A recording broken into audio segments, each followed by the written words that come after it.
krátkom videu vám ukážem, ako sa zažiada o demo k platforme MetaTrader 5, ktorú spoločnosť AMP začala podporovať pre obchodovanie futures.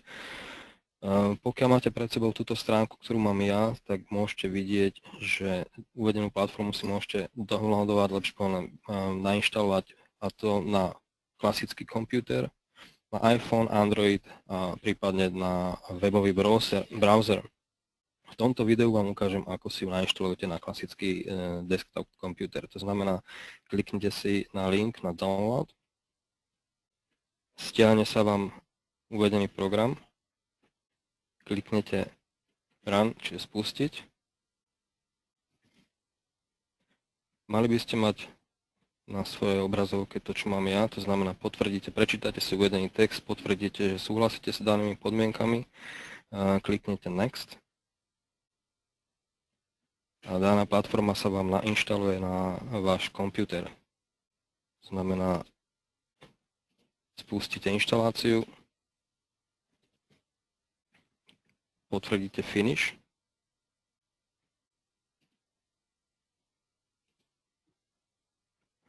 a na obrazovke sa vám zobrazí vaša platforma.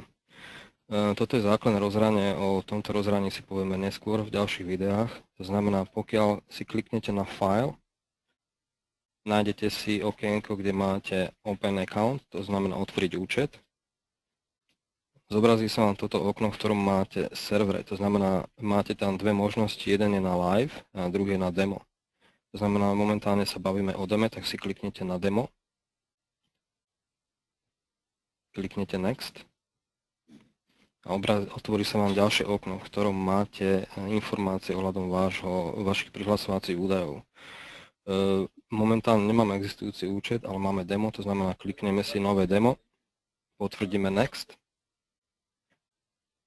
vyplníte požadované informácie, to znamená vaše meno, e-mailovú adresu, telefónne číslo. V account type, to znamená v druh účtu, si navolíte demo účet, tak ako to mám ja.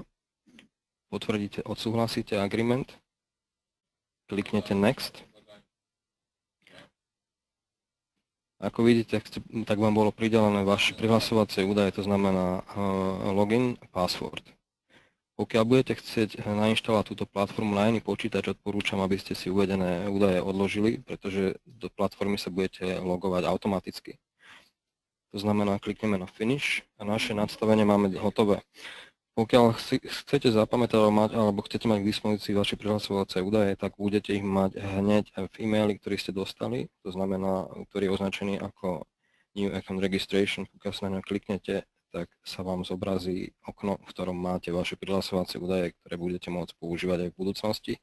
Prihlasovanie do tejto platformy bude automatické. Tieto údaje môžete použiť v tom prípade, ak by ste sa chceli nahlásiť alebo ak by ste si chceli inštaláciu previesť na inom počítači, aby ste sa mohli nahlásiť alebo prihlásiť k svojmu pôvodnému účtu. O tejto platforme si povieme v ďalších videách, ktoré budú nasledovať. To znamená, toto bolo základné video, ako si požiadate o demo.